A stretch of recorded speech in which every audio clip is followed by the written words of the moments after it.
Del amanecer al anochecer, yo te alabaré.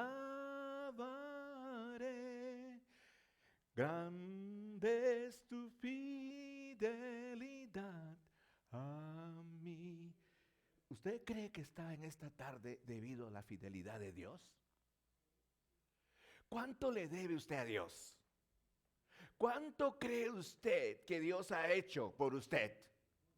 ¿Cuánto cree usted que debiera de ser el pago que usted debería hacerle a Dios por haber hecho lo que usted es? ¿Tendría cómo pagarlo? Nunca, ¿verdad? Nunca. Entonces, si usted está aquí esta tarde, déjeme recordarle que una de las cosas más impresionantes que existen en la vida de un creyente es ser agradecido con Dios por lo que hizo en su vida, en la vida de nosotros como creyentes, ¿verdad? Y en esta tarde quiero compartir con ustedes, para aquellos que no tienen, estamos compartiendo una hoja ahí atrás donde usted puede poner el bosquejo o los temas del mensaje, el tema del mensaje, usted puede cogerlo, está en la parte donde están las ofrendas, ahí está el papelito para que usted tenga en cuenta lo que estamos haciendo desde aquí y usted pueda tener una idea mucho más clara de lo que estamos compartiendo, pues. Entonces, nuestro tema es la identidad del creyente y nuestro título, ¿quién soy yo en Cristo? Nuestro texto, el texto que vamos a usar, se encuentra en el libro de Salmos. El libro de Salmos capítulo 40, versículos 1 al 3, donde dice, pacientemente esperé yo a Jehová. ¿Qué le parece si lo leemos todos? ¿Le parece? Sería bueno, ¿no? ¿Ok? Ok, usted puede leerlo de su Biblia, pero aquí está presente, ¿ok? Pero a mi voz. 1, 2, 3, dice así. Pacientemente esperé a Jehová y se inclinó a mí y oyó mi clamor y me hizo sacar del pozo de la desesperación, del lodo cenagoso. Puso mis pies sobre peña y enderezó mis pasos.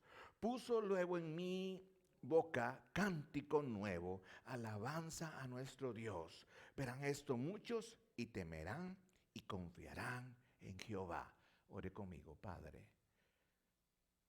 Oramos para que hables por medio de nuestra boca y que el mensaje que recibimos sea, Señor, de alimento sólido para nuestras vidas, nuestras almas. En el nombre de Jesús. Amén. Espero que usted tenga hambre de Dios esta tarde. Espero que el tiempo que usted vaya a pasar aquí escuchando la música y el mensaje sea algo que verdaderamente sea para su edificación. Porque ese es el propósito de Dios para con los creyentes, que sean edificados, que sean edificados. Los creyentes deben de edificarse por medio de la palabra. Los creyentes deben de buscar esta relación plena con Dios. Pero para eso, muchos de nosotros, por diferentes circunstancias, hemos estado en situaciones en donde hemos decidido volver a empezar. No sé cuántos de ustedes han pasado por esas circunstancias donde han dicho, sabe, necesito volver a empezar. Y para algunos implica volver a empezar desde el punto de vista de las primeras cosas, volver a aprender a orar, volver a aprender a tener mi tiempo devocional, volver a aprender a asistir a la iglesia, volver a ser fiel, volver a dar. Para muchos, volver a empezar es eso. Para muchos. Y muchos hemos empezado no una vez, lo hemos hecho varias veces, ¿sí o no? ¿Y sabe por qué? Porque muchas veces nosotros hemos decidido volver a empezar, pero hemos caído. Hemos caído. Nos hemos tropezado, nos hemos dado duro contra el suelo y de pronto ya no hubo más arreglo para nuestras vidas. ¿Me entiende usted? Ahora, quiero contarles la pequeña historia de Pepe Rodríguez. Pepe Rodríguez es un hombre que por esas causas de la vida se convirtió en un asaltante.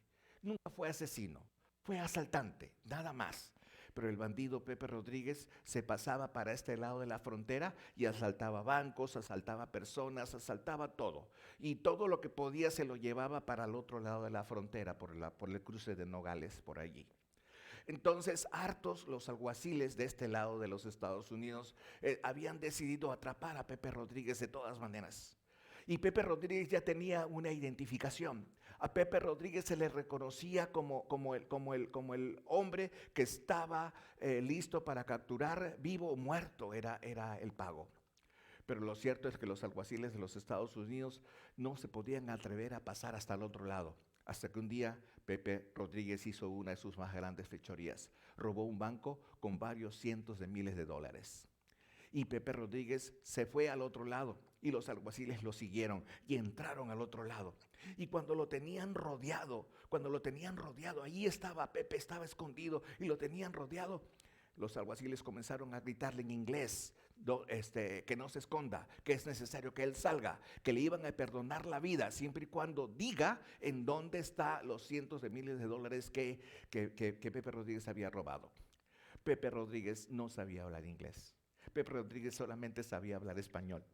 Entonces, para eso había un tabernero, una persona que estaba allí. Él, como estaba en frontera, él sabía el inglés y sabía el español. Así que los alguaciles pidieron a esta persona que le pudiera traducir a Pepe Rodríguez. Se acercó a Pepe Rodríguez y Pepe le dice, ¿qué cosa es lo que te están pidiendo? Y él les dice, están pidiendo que te entregues, si no ellos van a ingresar y te van a matar. No, están pidiendo que te entregues. Entonces Pepe Rodríguez dice, yo no me quiero morir. Entonces, por favor, dile que le explicó, en este lugar hay un monte, en ese monte hay una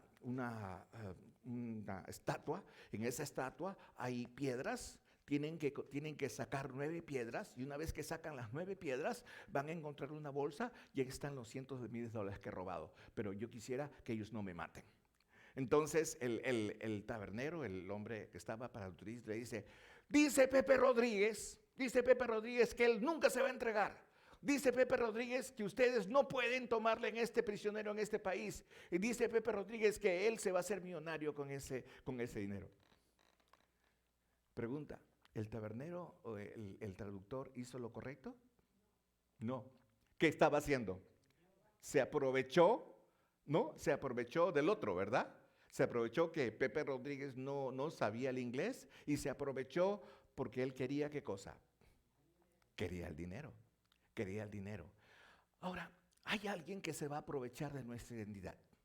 Hay alguien que se va a aprovechar del hecho de que tú seas un hombre o una mujer, una niña, una joven, un joven que se identifique como cristiano.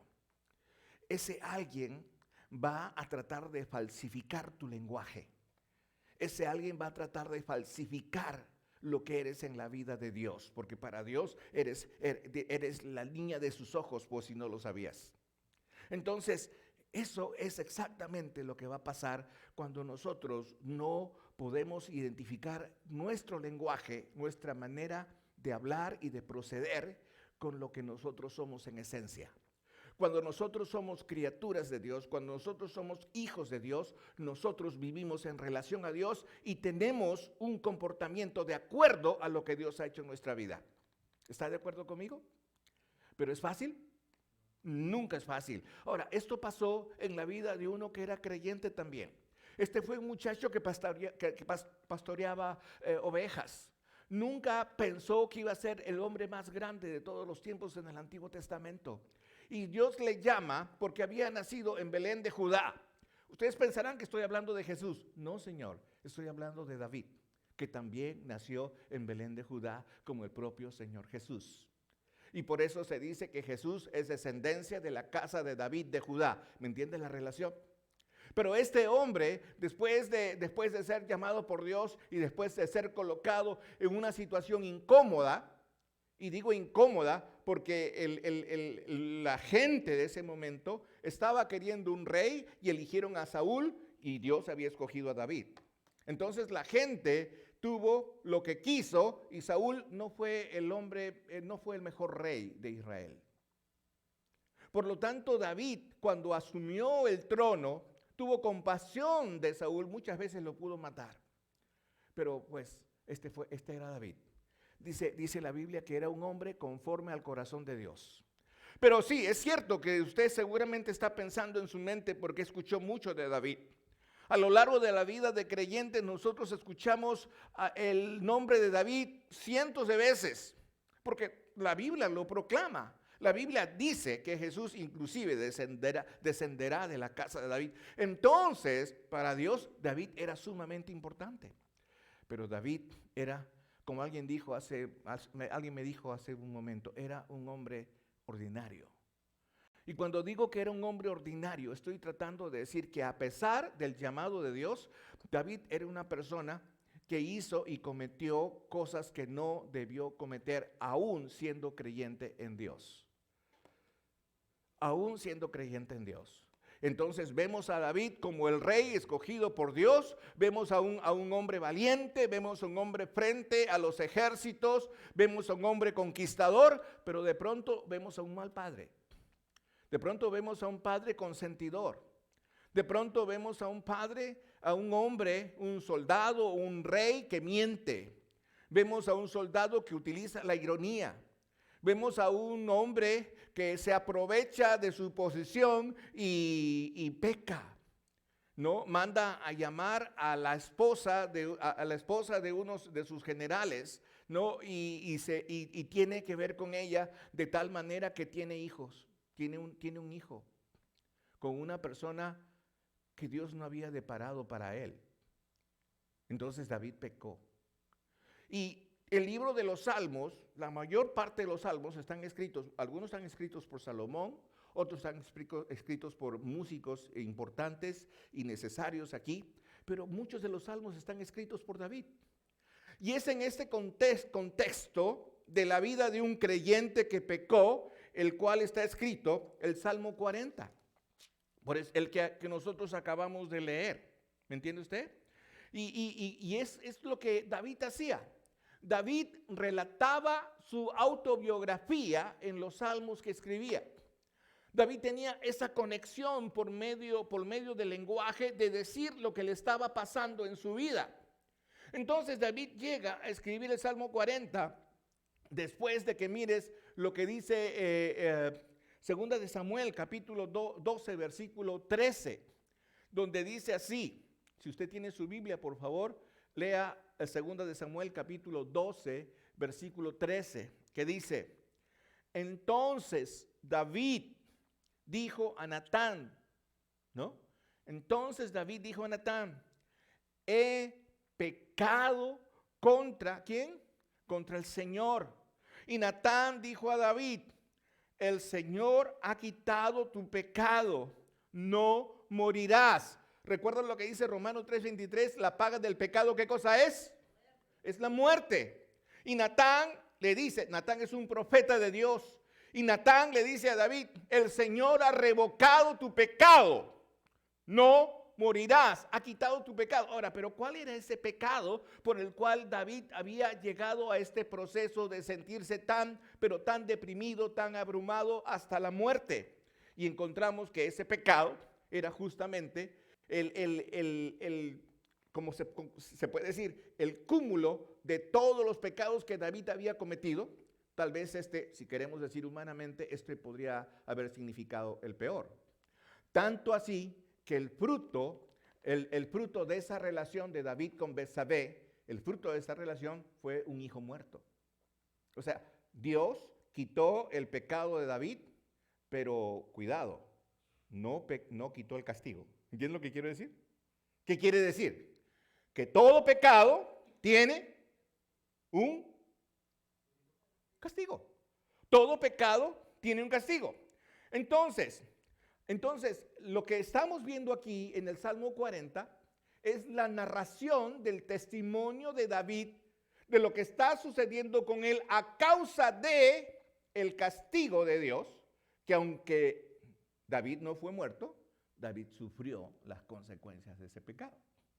Y donde dice 2 Corintios 5:17, dice: de modo que si alguno está en Cristo, nueva criatura es.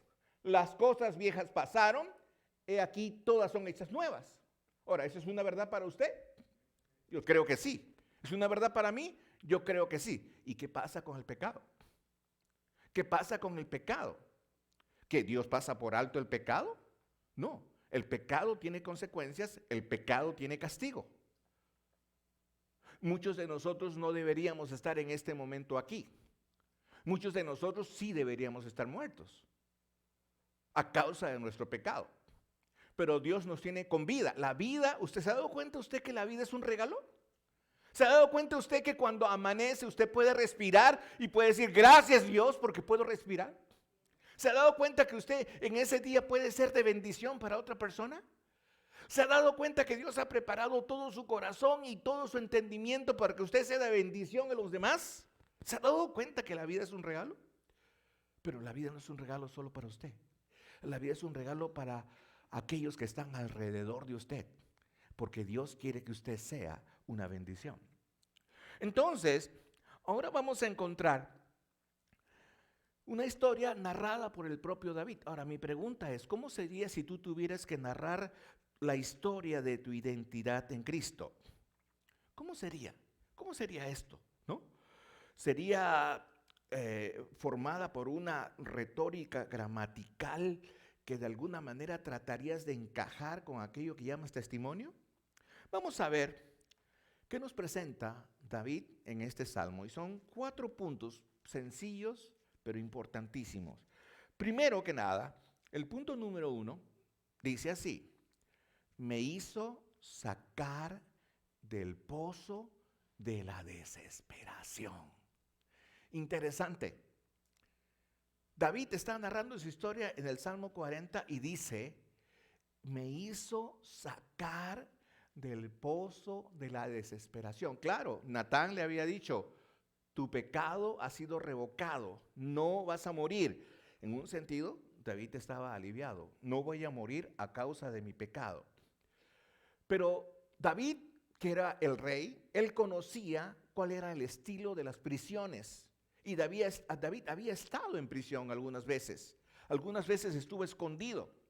Ahora, las prisiones orientales son un enorme hoyo en la tierra, ¿no? Y no tiene techo. Entonces la lluvia, cuando cae la lluvia, cae y aniega todo eso, está lleno de humedad a los lados.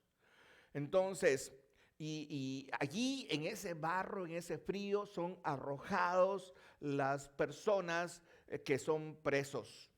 Y el salmista dice eso, me hizo sacar del pozo de la desesperación.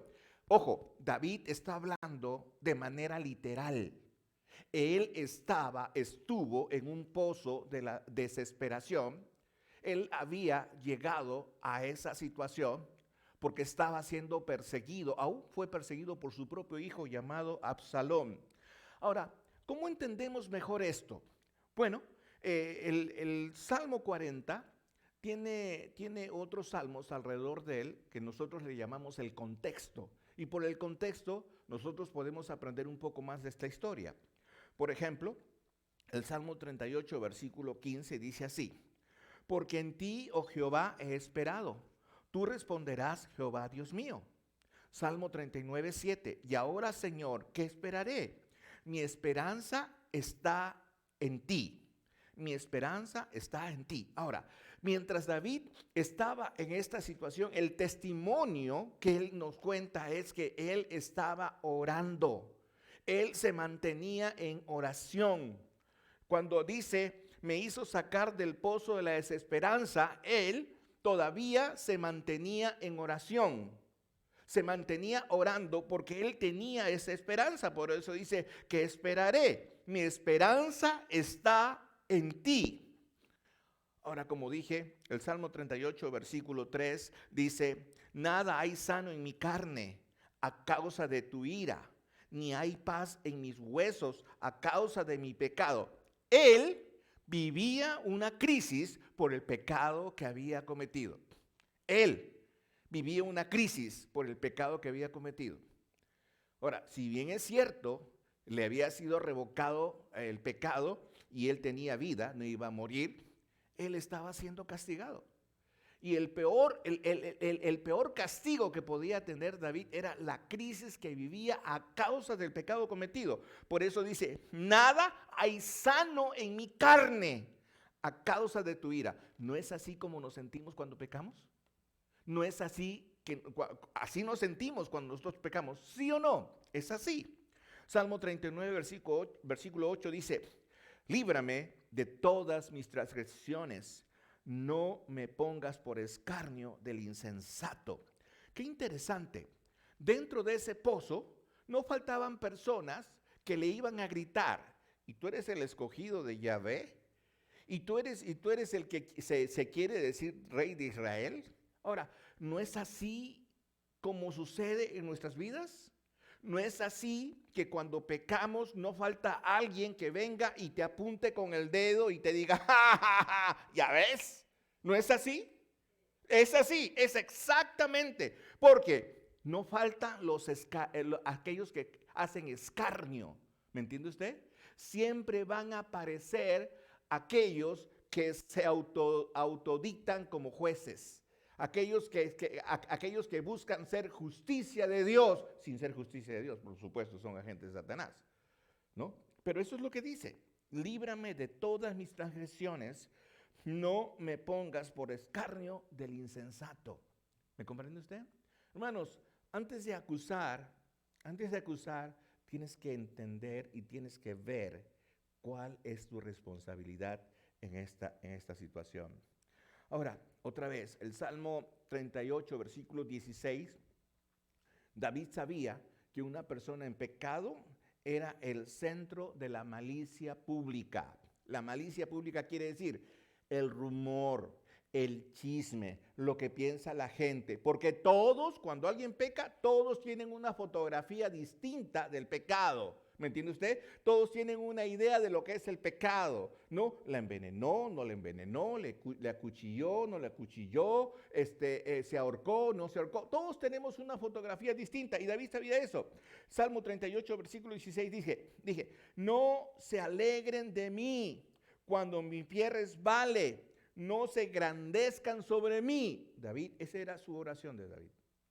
Salmo 39, 8, líbrame de todas mis transgresiones. Ya lo dije, no me pongas por escarnio, ¿no? ¿Cuántos de nosotros nos hemos descubierto en David? ¿Cuántos de nosotros hemos pasado por esa situación que muchas veces tal vez no hemos estado en el pozo, como narra David que estaba, pero si hemos estado en una situación de incertidumbre? Si hemos estado en una situación de quebranto, en una situación en donde no podemos hacer más y solo lo que nos queda es esperar en Dios. Ahora, porque somos creyentes tenemos la idea, pero a la vez nos sentimos desamparados, angustiados, mortificados, al borde de la locura. Entonces, y es interesante porque muchos de nosotros tal vez no hemos pasado por ese tocar fondo. ¿Usted sabe a lo que me refiero que es tocar fondo? Muchos, espero que todos en esta noche acá hayamos tocado fondo de alguna manera, ¿no? Y usted me puede decir, pero pastor, ¿qué mal me desea? No, no le deseo lo malo. Al contrario, le deseo lo bueno. Yo espero que todos ustedes hayan pasado por ese momento tan horrible, tan crítico de su vida. Pero si usted no ha tocado fondo, usted no sabe lo que es tocar fondo. Tocar fondo es sentirse separado, angustiado, mortificado, casi muerto, creer que Dios no me escucha a causa de mi pecado. Yo me converso con mamás que me hablan de sus hijos. Pastor, mi hijo no aprende, no obedece, ya no sé qué hacer con este muchacho. Yo busco que agrade a Dios, busque que haga esto, busco que haga este otro, pero mi hijo no aprende. Yo le digo, pues, va a aprender. Sí o sí va a aprender. Hermano, si usted tiene hijos, usted tiene personas que ama y usted sabe que estas personas están andando mal en la vida, lo que usted tiene que hacer es orar a Dios por ellos. Pero no tiene que orar a Dios por ellos para que Dios le bendiga. Yo discrepo con aquellas personas que dicen, Señor, bendice a mi hijo que no anda en tus caminos. Pues es una oración que va fuera de todo contexto. ¿Cómo es que Dios va a bendecir? Señor, atrae a mi hijo que no está en tus caminos. ¿Esa es la oración correcta o no? Y sabe una cosa, cuando Dios va a atraer a la persona que usted quiere, lo va a atraer porque usted ora con fe, porque Dios es su esperanza. Entonces Dios va a usar todos los medios para esto. Y muchas veces la persona tiene que tocar a fondo para que aprenda. Porque si no toca fondo, nunca va a aprender a rogar a Dios. Porque usted ha sido un Dios para esta persona. Y esto es lo que Dios no consiente. El Salmo 51:5 dice: he aquí, en maldad he sido formado y en pecado me concibió mi madre. Ahora, ¿usted se acuerda si estaba, cómo era su vida cuando estaba dentro de la barriguita de su mamá? ¿Se acuerda? Yo no me acuerdo, pero yo estaba pensando un poquito en mi nieto. ¿Saben que nació mi nieto? Mi nieto se llama Finn, ¿no? O sea, en español es Finn. Y mi hija le puso Finn porque dijo, este bebé va a ser el último. Pero es interesante porque este bebé no quería nacer. Y no es que no quería nacer porque no quería nacer. Lo que pasa es que se había pasado un día, se había pasado otro día, ya los doctores estaban viendo. Es la primera vez que hay una cirugía en este sentido de parto para mi hija. Y pues maravilloso el bebé, es lindo, es algo tremendo. Pero mi hija me dice cómo fueron los instantes previos a que el bebé naciera. Y ella quería que el bebé nazca, sí o sí, que nazca. Y dijo, bueno, pues hágame la cesárea para que pueda nacer, porque el bebé de alguna manera no siento las contracciones como deben sentirse. Entonces el bebé tuvo que salir. Y lo hicieron de esa manera. Y muchos de nosotros no hemos aprendido y todavía seguimos en el huequito, ahí en la barriguita de nuestra mamá, ¿no? Creyendo que esa es la vida. Creyendo que esa es la vida. Y eso no es cierto. Todos nosotros, dice que hemos sido formados, ¿no? En maldad. Ahora, no que mi madre era mala, no dice eso.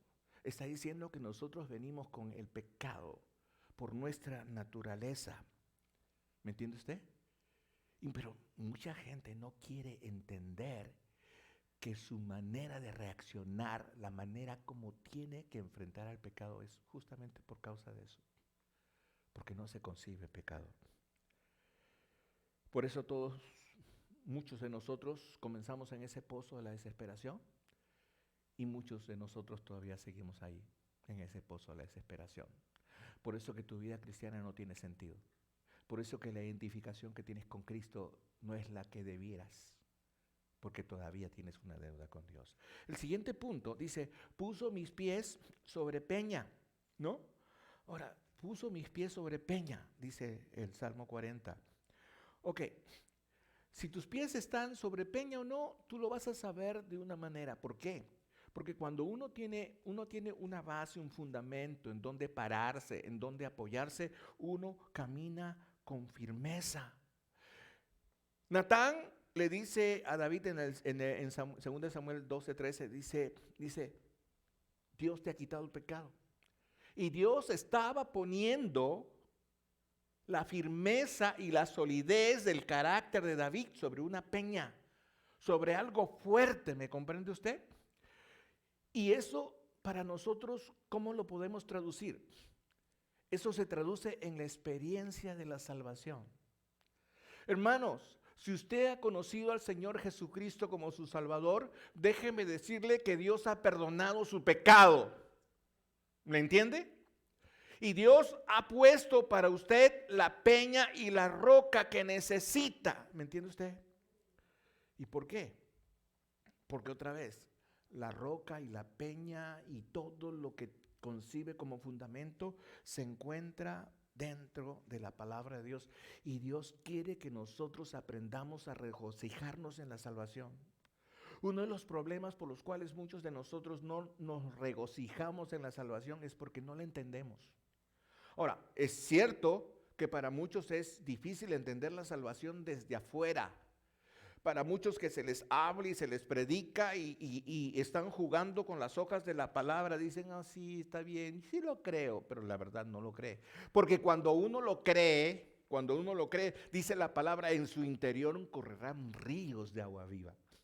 Dice la palabra que de mi boca se va a desprender el testimonio genuino que Jesús es mi Salvador. Eso es importante. Por eso, al perdonarnos, Dios quiere que nos regocijemos. ¿Me comprende usted? Dios quiere que demostremos la experiencia de nuestra salvación con nuestro regocijo, que es una manera y una expresión de nuestro lenguaje. ¿Ok? Ahora, pastor, ¿cuál es la base que puedo yo saber en la Biblia que dice esto? Romanos capítulo 3, versículos 25-26 dice: a quien Dios exhibió públicamente como propiciación por su sangre a través de la fe, como demostración de su justicia, porque en su tolerancia. Ahora, mire esta parte que viene, porque esta es una parte importantísima que habla de la seguridad de David. Dios pasó por alto los pecados cometidos anteriormente. Dentro de este grupo está David. Por eso tiene coincidencia con 2 de Samuel, cuando dice que Dios perdonó tu pecado. ¿Entiende lo que quiero decir? ¿Entiende? Y por eso dice, ahora, ¿pero para qué lo hizo?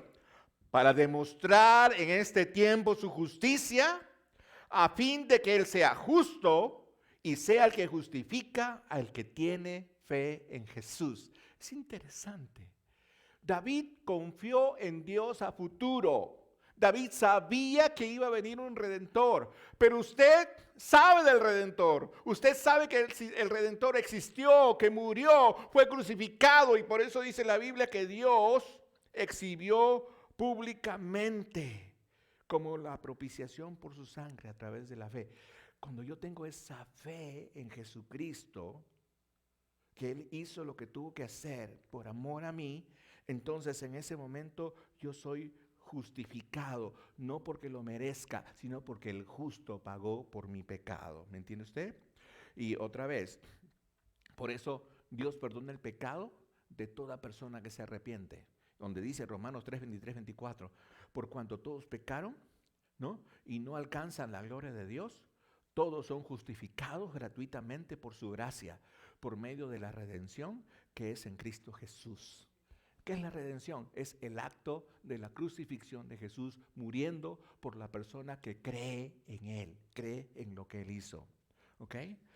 Y no solamente eso, Dios no solamente dice que quita tu pecado. Dios, como pasó con David. Usted dice, pero David te está contando su historia. No, Señor. David te está contando su historia, pero también estamos contando la tuya o la mía. Cuando dice Miqueas capítulo 7, versículo 19, dice, mire, si usted lo lee conmigo será maravilloso, porque creo que eso es una experiencia que usted necesita entender. Dice, Él, ¿la tienes ahí, por favor, hijo? Miqueas 7, 19 dice, léalo conmigo, dice, Él volverá a tener misericordia de nosotros, sepultará nuestras iniquidades y echará en lo profundo del mar todos nuestros pecados. ¿No se siente libre usted, hermano, esta tarde? ¿No siente libre de saber que Dios nos dice a nosotros que Él volverá a tener misericordia? ¿Sabe qué es volverá a tener misericordia? Quiere decir que ya la tuvo. ¿Me comprende usted? Ya la tuvo. Ya la tuvo. Y usted se desvió. Usted de alguna manera se perdió. Y usted volvió al camino que no debía. Pero otra vez, usted quiso saber de Dios. Y Dios le dijo, te voy a sacar del pozo o de la desesperación. Y ahora te voy a poner a que pises el fundamento de mi palabra. Y te voy a decir, voy a volver a tener misericordia de ti. Ahora, punto número 3, dice, enderezó mis pasos. Una de las cosas que vienen en el comienzo de mi vida cristiana es algo que quiero que suceda, pero que realmente no quiero entender que sucede. Porque todos nosotros queremos tener la razón que nos toca en nosotros mismos. Vale decir, yo soy sabio, pero en mi propia opinión.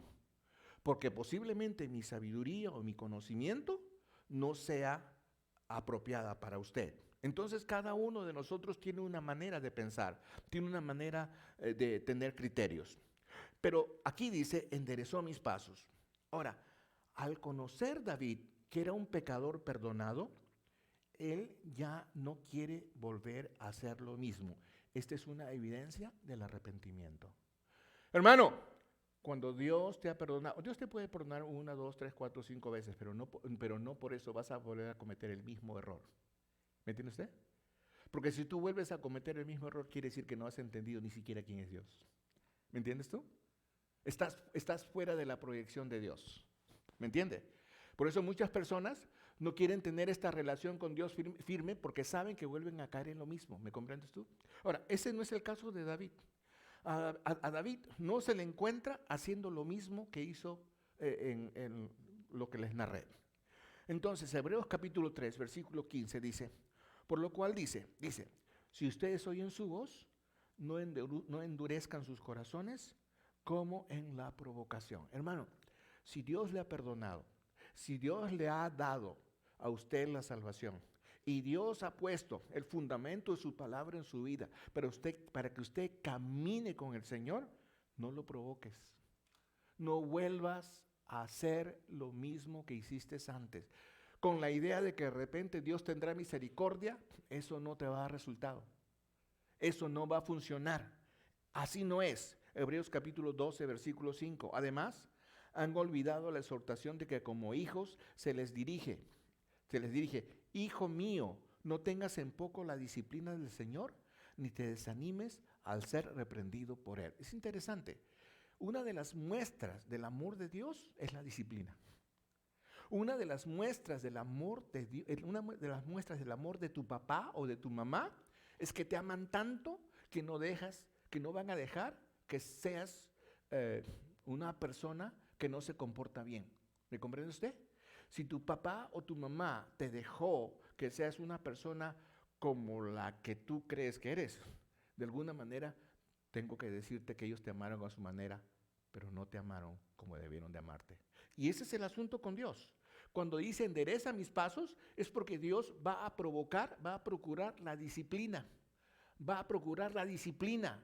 Por eso dice endereza, porque pues te disciplina. El pastor va con su cayado y cuando las ovejitas descarriadas quieren irse por un lugar, ¿qué hace el pastor con su cayado? ¿Dónde les da? Les dan las patitas para que las ovejitas vuelvan a entrar al redil. Proverbios capítulo 16, versículo 9 dice, la mente del hombre planea su camino, pero el Señor dirige sus pasos. La mente del hombre, la mente de la persona, la mente del creyente quiere hacer grandes cosas, pero cuando tú gozas de esta relación con Dios, es Dios quien dirige tus pasos, ¿sí o no? ¿Puede contar un testimonio usted? Les aseguro que muchos de acá dirían, sí, pastor. Sí, pastor. Yo tenía plan A, plan B, plan C, plan D. Pero Dios, siempre hay un plan A. Para Dios nunca hay un plan B. ¿Entiende usted? ¿Creen eso o no creen eso? Ahora, el problema no es Dios. El problema somos nosotros. Ahora, no está mal tener un plan A, un plan B, un plan C. Eso se llama prevención, planificación, llámese lo que se llame. Pero Dios, cuando te promete algo, lo cumple. ¿Amén? ¿O no? Lo cumple. Entonces, Salmo 37, versículo 23 dice, por Jehová son ordenados los pasos del hombre, y él aprueba su camino. Ahora, mire, cuando nosotros dependemos de Dios de esta manera, Dios aprueba lo que estamos haciendo. Y nosotros podemos tener esa satisfacción. No, hay un gozo, una relación, no solamente porque vio mi salvación, sino Dios aprueba lo que estoy haciendo. Cuando Dios no aprueba lo que estoy haciendo, yo ando frustrado, ando amargado, ando contagiando a todo el mundo con esa raíz de amargura que brota de mi corazón. Eso no es un creyente.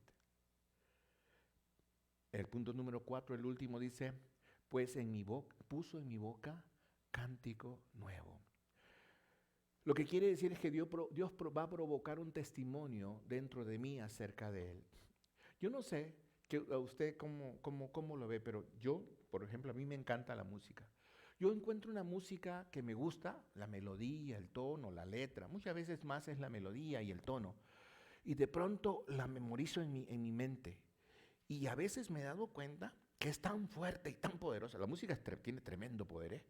Es tan poderosa que yo a veces estoy leyendo mi Biblia y la música aparece dentro de mí. ¿Me entiende usted? Cuando Dios pone un cántico nuevo dentro de mí, es un cántico que es puro de alabanza a Dios, que no necesariamente tiene que ser música que escuchamos o hablamos. Puede ser su palabra, puede ser sus dichos, puede ser su amor narrado o expresado de alguna manera, pero Dios habla contigo desde adentro, y eso es lo que quiere decir. Puso luego en mi boca cántico nuevo, porque el cántico que tenía ya no era necesario. Puso alabanza a nuestro Dios. Es decir, cuando Dios está trabajando con usted, le hace tener entusiasmo, le hace tener alegría, le hace tener ganas de alabar, de encontrarse con Dios y de crecer. ¿Me comprende usted? Y todas estas cosas estaban pasando en la vida de David. ¿Me entiende usted? Todas estas cosas. David tenía en su interior un canto de liberación. Ahora, les aseguro que muchas personas que conocían a David, no lo entendían. Y por eso David en varios de los versículos aquí que hemos narrado, dice: aparta a los insensatos de mí. No hagas que mi vida sea públicamente escarnecida. Ahora, obviamente, alguien puede decir: oye, pero si este pecó, ¿cómo es que le pides a Dios? Sí, pero él tenía una relación con Dios. Dios lo había perdonado. Dios lo había perdonado. Y cuando uno está perdonado, uno lo siente o no lo siente. Y uno se siente liberado. ¿Por qué? Porque David tenía una parte del cielo viviendo en él. Una parte del cielo viviendo en él. Yo he asistido a muchas personas en su tiempo de muerte. He asistido a varias personas desde que era jovencito. He asistido en el último momento de sus vidas. Y recuerdo la experiencia con un amigo. Esta persona estaba muriendo, estaba en el último momento de su vida. Y esta persona me decía: pastor, me decía, no sabes, qué maravilloso. Y miro los ángeles cantar. Y qué bonito, ay, qué lindo. Señor, gracias. Así murió esta persona. Ahora, yo no soy quien para decir que no está sintiendo eso. ¿Me entiende usted? No soy quien, pero yo podía ver que en su momento de muerte la expresión era la más genuina, la más maravillosa, la más expectante, y parecía que no está muriendo, parecía que está yendo a un lugar especial donde él solamente podía encontrarse con su Salvador. Oro para que así sea su vida de fin, suya o la mía. ¿No sería maravilloso tener ese encuentro con el Señor de esa manera? ¿No sería maravilloso ser expectante porque ese cántico nuevo está en mi corazón, dispuesto a alabarle aún en el momento de mi muerte? Porque aún el momento de mi muerte debe convertirse en una alabanza para Dios. ¿Quién soy yo en Cristo? Diría David. Y yo quiero que usted entienda lo que David diría es lo siguiente: soy alguien rescatado del pozo cenagoso. Soy alguien que tiene el perdón de Dios como el fundamento para gozar de mi salvación. David diría: soy alguien que cree que Dios tiene paciencia, pues aún Él mismo dirige mis pasos hacia lo mejor. David diría: soy alguien que tiene una canción en su interior que no deja de sonar para mostrar un poco del cielo a aquellos que necesitan tener esperanza en Él. ¿Esa es su canción? ¿Esa es su experiencia? Si no lo es, déjeme decirle que usted necesita buscar más de Dios. Si no lo es, y si lo es, ahora usted me dice: pastor, yo no he estado en un pozo cenagoso literalmente. No, pero muchos de nosotros vivimos en una cárcel, angustiados y atormentados por las consecuencias de nuestro pecado, y no te has dado cuenta que Dios te ha perdonado. Y Dios te dice en esta noche: Dios te ha perdonado. Si tú has puesto tu confianza en el Señor, Dios te ha perdonado. Dios te ha perdonado y te ha quitado la muerte humana. Dios te ha perdonado. Y no solamente te ha perdonado, sino está dispuesto a dirigir tus pasos. No solamente te ha perdonado, sino está dispuesto a brindarte el fundamento de esa salvación que Dios te ha dado: su palabra. Por eso la palabra de Dios es lo más valioso que nosotros podemos tener después de tener al Señor en nuestro corazón. Es la comunicación que necesitamos con Dios. Aliméntate de tu palabra, crece en la palabra y regocíjate en el Dios de tu salvación, como David lo hizo. Cierra tus ojos donde estás. cada ojo cerrado, cada rostro inclinado en esta noche. Y tú puedes decirle: Señor, yo en esta noche, yo no tengo el testimonio que tiene David. Y tal vez no tengo el testimonio que tiene David, porque tal vez no hice lo que él hizo. O tal vez hice lo que él hizo, pero tal vez no tengo la carga que él tenía, ser el rey de Israel. Sin embargo, Señor, yo descubro por tu palabra que tú me tratas igual que él. Que para ti no hay rey, que para ti no hay ser humano que escape, Señor, de tu disciplina. Y por eso, Señor, en esta hora yo vengo a tu presencia para que perdones mis pecados. Todos aquellos pecados, Señor, que yo he conversado contigo y que he creído según lo que te he dicho que he creído. Pero de verdad, Señor, encuentro que no hay una evidencia en mi interior porque sigo dudando, porque todavía considero, Señor, que soy pecador. Ahora deja considerarme que soy un pecador perdonado. Y por eso en esta hora yo te pido perdón por mis pecados. Te doy las gracias por la salvación en Cristo Jesús. Y te doy las gracias por poner en mí un cántico nuevo. Te doy las gracias, Señor, por poner en mí una oportunidad nueva de poder hacer visible el cielo desde el interior de mi vida para aquellos que no tienen esperanza. Muchas gracias, Señor. Yo sé que mis hermanos en esta hora están orando de esta manera. Y tú estás tocando la vida de alguno de ellos, Señor, para que regrese a tu redil. Gracias, Señor. Oramos a ti que nos bendigas. En el nombre de Jesús. Amén. ¿Tenemos música? Por favor. Vamos a ponernos de pie. Maravilloso. Gracias, hijo. Tremendo. Tremendo. Que, hermano, les voy a suplicar. En el nombre del Señor se los voy a suplicar. Si usted considera que esa es su historia, Dios de Abraham, cante, Dios que cumplirá cante, cada que este techo se levante, que su corazón salte, que pueda reestructurar su relación con Él. Te has mostrado fiel y lo volverás a hacer.